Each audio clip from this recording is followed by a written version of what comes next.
Miss Wang is going to register for her first year social science course. As you listen, fill in the gaps numbered 1 to 6. First you will have some time to look at questions 1 to 6.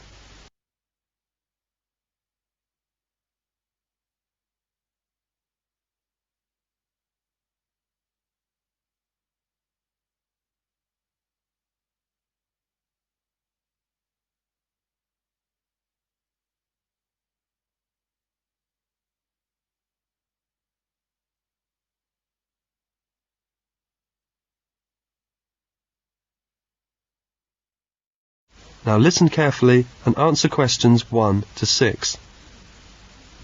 Good morning. I'm here to register for the first year social science course. I'll just have to fill out this form for our records. What's your name? It's Wang Pearl. Excuse me? Is Pearl your last name? No, it's my first name. My family name is Wang. Can you spell that? Sure. Pearl, P-E-A-R-L. Wang is spelled W-A-N-G. Okay, Pearl Wang. What's your address? It's 4,832 Kent Road. Can you please repeat that?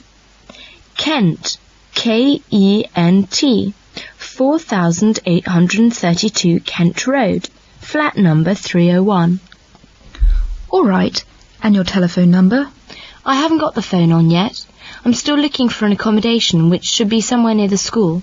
Okay, well, please let me have the number once the phone is connected, and I'll make a note here to be advised. And your course? First year social science course. Social science course. Now I have the timetable. Yes, here it is. You'll have Dr. Hill's lectures at 9:30 Monday morning and also Thursday morning at 10:30. How long do they last? An hour. Which room are they in? The Monday morning lectures take place in room 101. The Thursday ones are in room 215. Thank you. Pearl wants to find an accommodation near her school. She saw an advertisement in the local newsagents and telephoned immediately. As you listen to her phone call, answer the questions by circling the correct letter. First, look at the questions 7 to 10.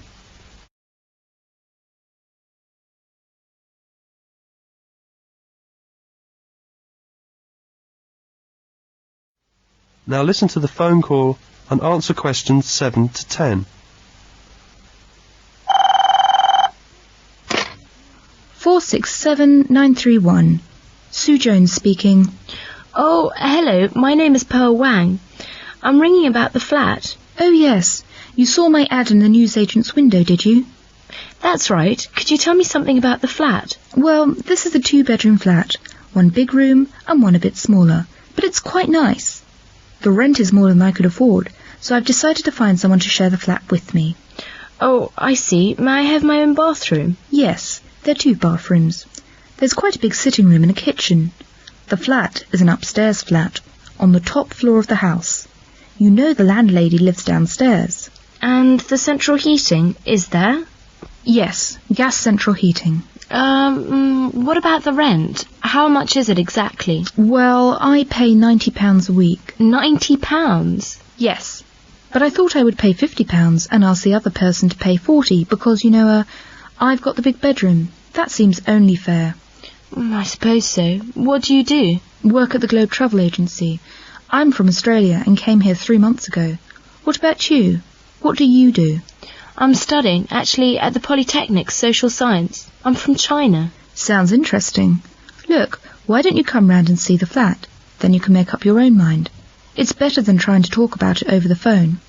Yes. May I come round and see it in the afternoon? Well, actually, it's a bit difficult for me this afternoon. I've got to go out. How about this evening? At about 7 o'clock? Yes, 7 would be fine for me. What's the address? 27 Park Road. Oh, I know Park Road. It's quite near where I study. See you tonight. Goodbye. Bye. That is the end of part 1. You now have half a minute to check your answers.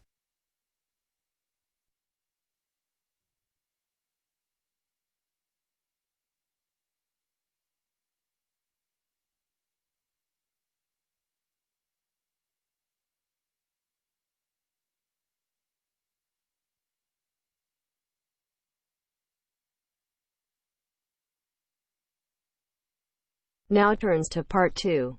Part 2. You are going to hear the President of Australia Retailers Association give his welcome address at a convention. First, you have some time to read questions 11 to 14.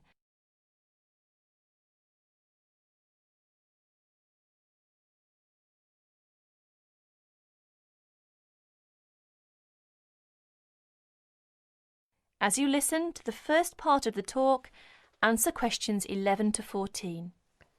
Could I have your attention for a few minutes, please? Allow me to introduce myself. My name is Norman Flagstaff, President of Australia Retailers Association. On behalf of the organising committee for our third annual Retailers Convention, I'd like to welcome you all, some of whom come afar as Brisbane and Melbourne, to this wonderful convention centre in our fair capital, Canberra, and hope you make most of your stay. We have been very lucky with the weather, and I sincerely hope that it keeps up for the rest of the week, and maybe even the following. No, I'm sure we won't be that lucky. I'm pleased to announce that we have received a record number of registrations for this year's week-long convention. For the first 5 days, we will be hosting more than 250 participants for the lecturers and workshops. And hopefully, up to 300 will be coming for the following 2 days of commercial demonstrations. Another first is we have a record number of speakers, up from 20 last year to 25 this year, as well as having 3 guest speakers from abroad, who I'm sure will provide us with a great deal of information of how business is conducted in Britain, and also, I think it's the United States, is it? No, sorry, Canada. You'll note that we will be able to offer other overseas speakers in the next few years from different countries. Now you have a chance to read questions 15 to 20.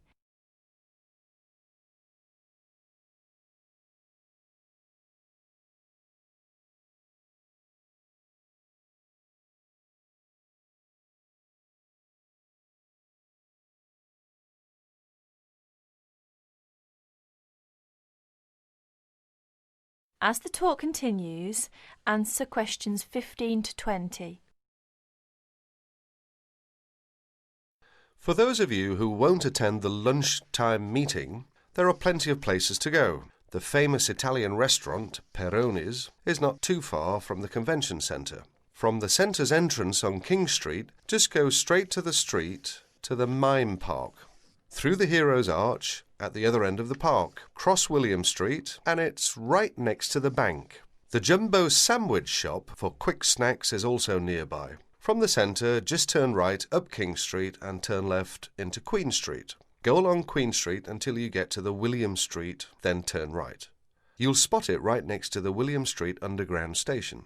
Slim's Vegetarian is also nearby. Just turn left as you leave the centre into King Street, cross over Elizabeth Street, and it's on your left, directly opposite the church. Finally, the Geneva Bistro is always a popular place, this area. It's located behind the church on William Street. Please make sure you're back on time, though. We don't want to finish too late. On the second part of the day, I'm afraid we will make a few amendments to the programme. It's important to note that the afternoon session will begin at 2:30 p.m. and will be finished at the time indicated on your programme. There have also been a couple of venue changes. The first being the talk on marketing by Jane Howard, which one now will be held in the green room on the second floor. The workshop on distribution of goods will not be given by Sarah Moore, but by her sister Barbara, due to an unforeseen illness in the red room on the second floor. We hope she'll be back on her feet in no time. It's good of Barbara to step in right at the last minute. Finally, the workshop on advertising by Peter Newstead has been cancelled due to an airline dispute. On Friday, we'll be starting off the day with a new video presented by the Dow Keys Company as part of their opening lecture on merchandising. That's Friday the 27th. That's all for the moment. If you require any further information regarding the convention, you can talk to one of the many convention helpers wearing a distinctively blue and gold jackets. One thing before I finish, if there are any problems with times and locations of the day's activities, please remember that there is a notice board on the first. Is it the first? Yes, the first floor. Now, We hope you enjoy yourselves and we look forward to seeing you again. That is the end of part 2. You now have half a minute to check your answers.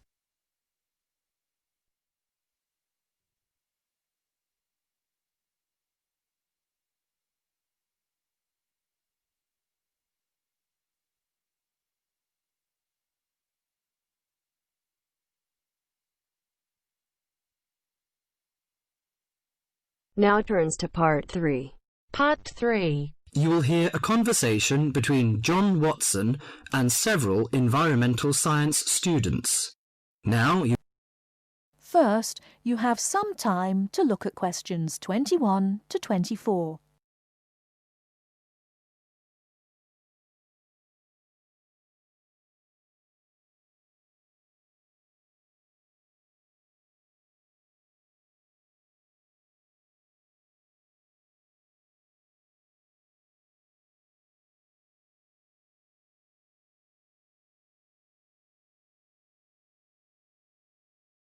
Now, listen carefully and answer questions 21 to 24.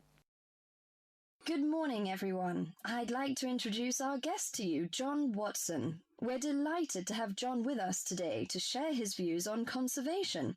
As environmental science students, I know you'll have a lot of questions. So, let's kick off by asking him to tell us how he got involved in the environmental movement. Thank you, Deborah. It's nice to be here. When I was 7 years old, back in the 1940s, my father bought 200 acres of land on the central coast of New South Wales in eastern Australia.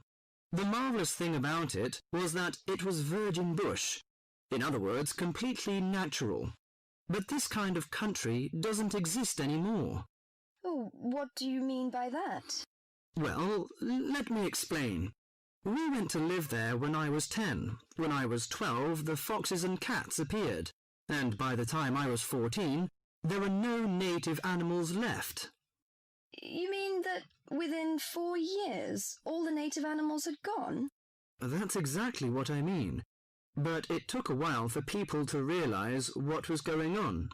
So you're saying that it was the cat and the fox that killed off the native animals?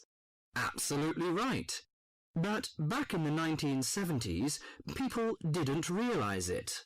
Even though Australia was losing wildlife faster than the rest of the world combined, people were blaming the farmers and miners, but not their lovely little pussycats. They're domestic cats you're talking about? Exactly.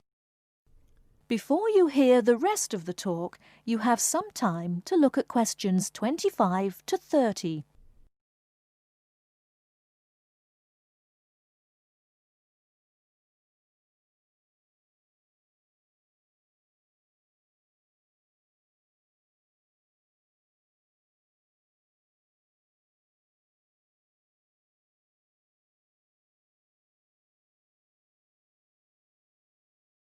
Now listen and answer questions 25 to 30.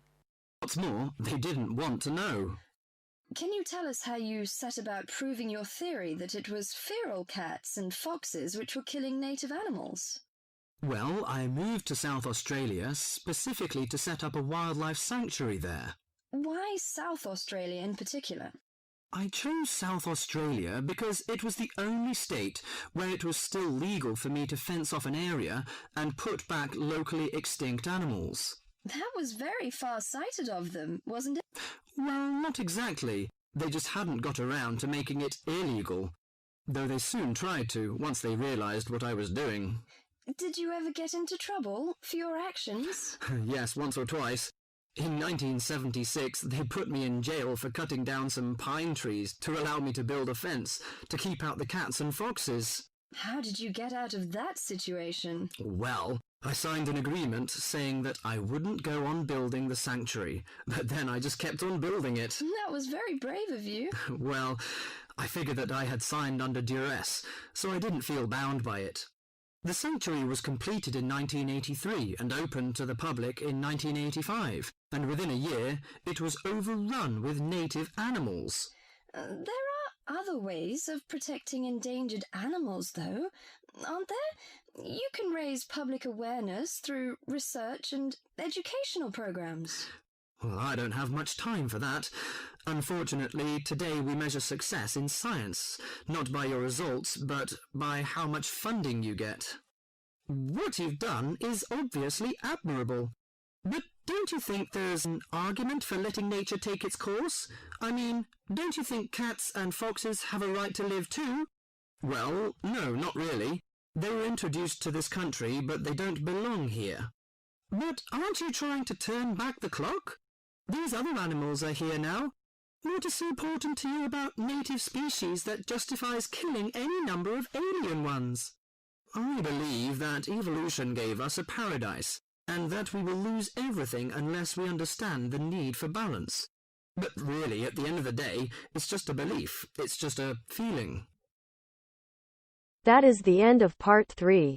You now have half a minute to check your answers.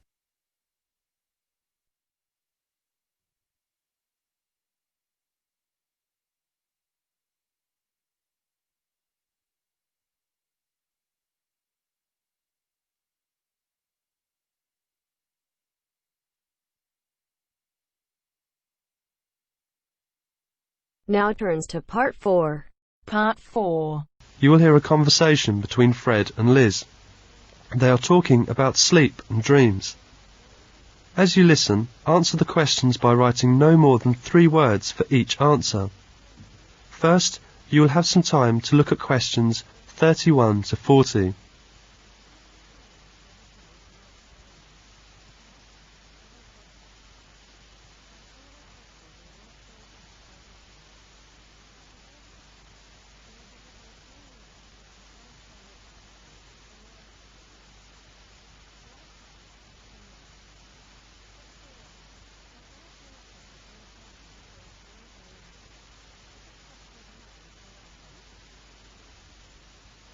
Now listen to the conversation and answer questions 31 to 40. Hello, Fred. You don't look so good. What's the matter? I just didn't have a good sleep. It seemed I dreamed all night. Do you dream a lot when you sleep? Yes, in fact everybody dreams, and everybody needs to dream in order to stay healthy. There are 2 kinds of sleep, active sleep and passive sleep. The passive sleep gives our body the rest that is needed and prepares us for active sleep, in which dreaming occurs. The dream stage is very important in our sleep cycle. When the person is dreaming, the eyes begin to move. Through the night, people alternate between passive and active sleep. The cycle is repeated several times throughout the night. Do you know how long people usually dream during 8-hour sleep? For about 1.5 hours on average, so we need active sleep because dreaming helps us to rest our minds. I see. All people experience dream cycles. Can you remember dreams? What did you dream last night? Oh yes, it was terrible. I dreamed that I was chased by someone or something. I don't remember very well, so I was running all the time. This is a very common type of dream. Over 70% of people have dreamed that they were being chased or pursued by something, and often in the dream they find themselves unable to flee for one reason or another. These often occur during periods of great anxiety and may be related to frustrating situations which are frequently occurring in their waking life. Anxiety dreams are amongst the most common types reported and are particularly common amongst women, 78%. Only 63% of men experience them. How about dreams of violence? Dreams featuring scenes of violence are much more common amongst men, 50%, than amongst women, 44%. The differences are not very great. Perhaps men are simply more likely to talk about violent things, and it must be remembered that women are often the most ardent fans of TV westerns and wrestling programs. Are there any more kinds of dreams that men experience more than women? Yes. When people are tight in finances, they often have dreams which involved finding coins, showering from a slot machine, or picking up money from the ground. About 1/4 of men have had this kind of dream, but only 15% of women. This probably relates to the fact that money matters are more likely to preoccupy the male than the female. Do you sometimes have dreams about falling? Yes, it is a common type of dream too. Dreams about falling are very common, with about 75% scoring average. The most frequently reported is one in which typically one trips over something, stumbles or falls, and wakes up with a jump. How do you explain this? Psychologists now believe that these dreams do not have any great emotional significance, but are merely due to muscular spasms which take place on the threshold between consciousness and sleep. Well, dreams about flying or floating in the air are often considered to be related to an unconscious wish to escape from something. They are in fact reported by about 50% of dreamers. Dreams about the sea are also common. Women, 40%, are far more likely to experience than men, 27%. What other kinds of dreams women experience more than men? Dreams about famous people. Women are more likely to dream about famous people, politicians, pop stars, film stars, and the like, 33% than men, 27%. One very common dream, which almost certainly falls into the wish fulfillment category, is when people report that they are actually meeting famous people in their dreams. What do you think of the recurring dreams? Recurring dreams are very common too, 70% of people reporting them on an average. In most cases, recurring dreams are of a vaguely unpleasant kind and are almost certainly caused because the individual has a problem of a significant kind which he is unable to resolve in his waking life. The solving of this problem almost always leads to the disappearance of the recurring dream. Women are more likely to have recurring dreams than men. That's so interesting. Well, what causes people to have bizarre dreams, such as dreams about the loss of teeth? Oh, some psychologists believe that it's a memory dream, referring back to that significant period in your baby life when your teeth fell out. Another explanation is that you are suffering from low-level toothache, which is not enough to get through to the conscious mind, but which trickles through into your dreams. Do you believe that dreams about the future will come true?